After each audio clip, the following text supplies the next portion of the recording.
हमारी संस्कृति, हमारे संस्कार सदा रहें हमारे साथ। सब्सक्राइब करें तिलक। पुत्र, मैं तुम्हारे मन को घुन की तरह लगे हुए संदेह और शंकाओं के विकारों को श्री कृष्ण के आदेशानुसार दूर करने का प्रयास अवश्य करूंगा। धर्मराज, तुम इतना बड़ा राजभार संभालने जा रहे हो।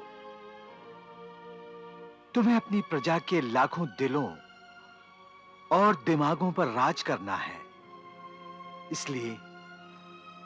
इसलिए तुम्हारे मन और मस्तिष्क को उनसे बढ़कर होना चाहिए।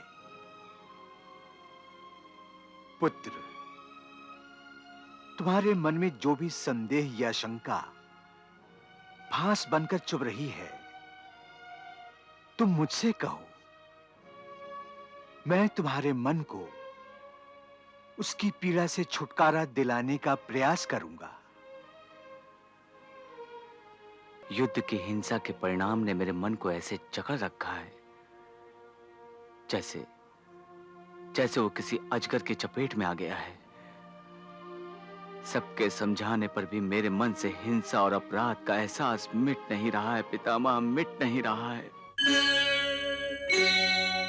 हे गंगानंदन, हे कुरुश्रेष्ठ, मैं आपकी पीड़ा दूर किए देता हूं। जब तक आप अपने धर्मराज और अन्य पांडवों को ज्ञान का अमृत पिलाते रहेंगे, तब तक आपको कोई पीड़ा नहीं सताएगी। तब तक आपकी शक्ति क्षीण नहीं होगी। तब तक आपको मूर्छा नहीं आएगी।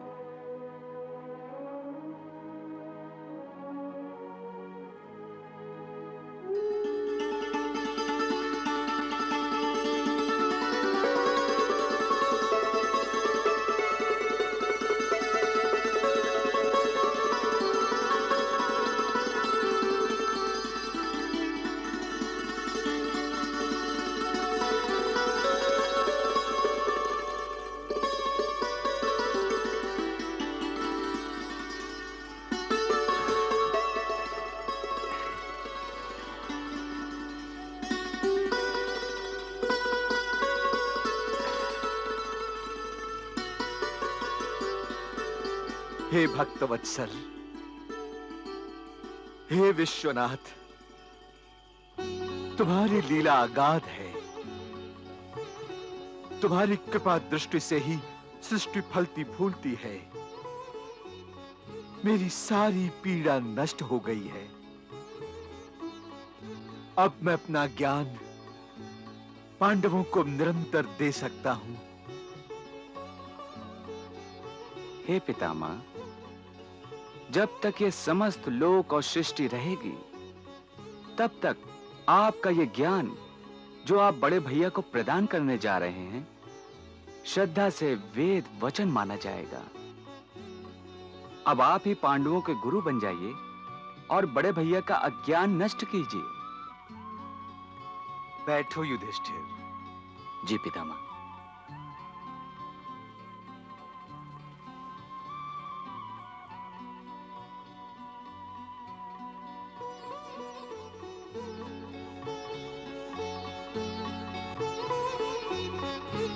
पुत्र, मैं तुम्हारे मन को घुन की तरह लगे हुए संदेह और शंकाओं के विकारों को श्री कृष्ण के आदेशानुसार दूर करने का प्रयास अवश्य करूंगा। धर्मराज, तुम इतना बड़ा राजभार संभालने जा रहे हो। तुम्हें अपनी प्रजा के लाखों दिलों और दिमागों पर राज करना है। इसलिए तुम्हारे मन और मस्तिष्क को उनसे बढ़कर होना चाहिए। पुत्र, तुम्हारे मन में जो भी संदेह या शंका फांस बनकर चुभ रही है, तुम मुझसे कहो। मैं तुम्हारे मन को उसकी पीड़ा से छुटकारा दिलाने का प्रयास करूंगा। पितामह, युद्ध की हिंसा के परिणाम ने मेरे मन को ऐसे जकड़ रखा है जैसे जैसे वो किसी अजगर की चपेट में आ गया है। सबके समझाने पर भी मेरे मन से हिंसा और अपराध का एहसास मिट नहीं रहा है पितामह, मिट नहीं रहा है। पुत्र, अपने अधिकार के लिए, किसी उचित उद्देश्य के लिए या उचित प्रतिज्ञा की पूर्ति के लिए आवश्यक होने पर अधर्मियों की हत्या करना हिंसा नहीं है। पितामह, इस बात का कोई अच्छा सा उदाहरण देकर समझाइए।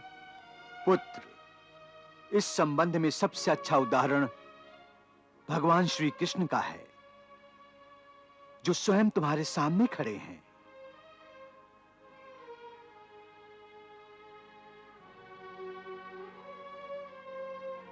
तुम्हें याद होगा, जब राजसूय यज्ञ के समय श्री कृष्ण को राजाओं का राजा चुना गया था, तो उन्हीं के रिश्ते के भाई शिशुपाल ने इसका विरोध किया था।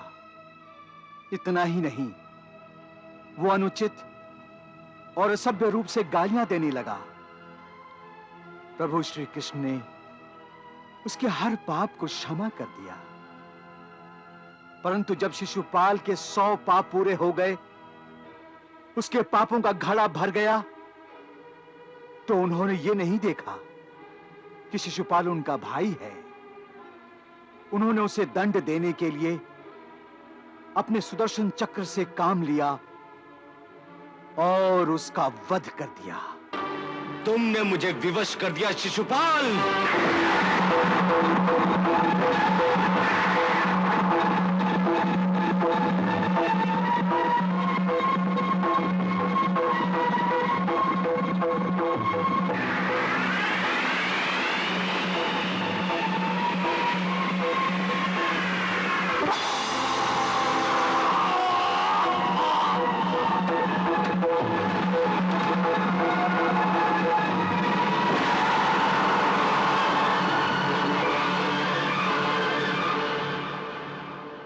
पुत्र युधिष्ठिर, जब किसी पापी को 100 बार क्षमा करने पर भी उसमें परिवर्तन ना आए, वो धर्म के रास्ते पर ना आए, तो ऐसे अपराधी और पापी को दंड देने के सिवा कोई रास्ता नहीं रह जाता। इसलिए पुत्र, तुम दंड को हिंसा समझना छोड़ दो, विशेषकर इसलिए कि अब तुम राजा हो, और राजा तो दंड नायक की निशानी के तौर पर दंड को धारण करता है। इसीलिए राजा को दंड धारक भी कहते हैं।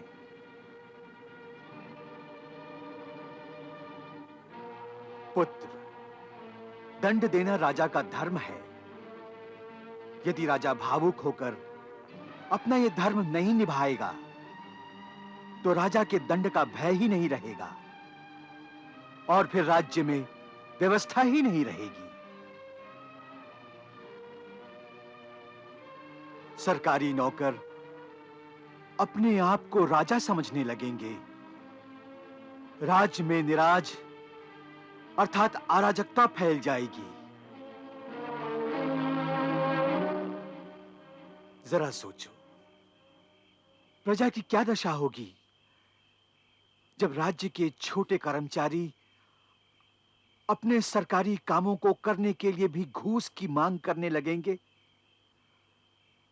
चोर, उचक्के और डाकू सरकारी कर्मचारियों की छत्र छाया में लूट मार मचाएंगे और कोई पूछने वाला नहीं होगा।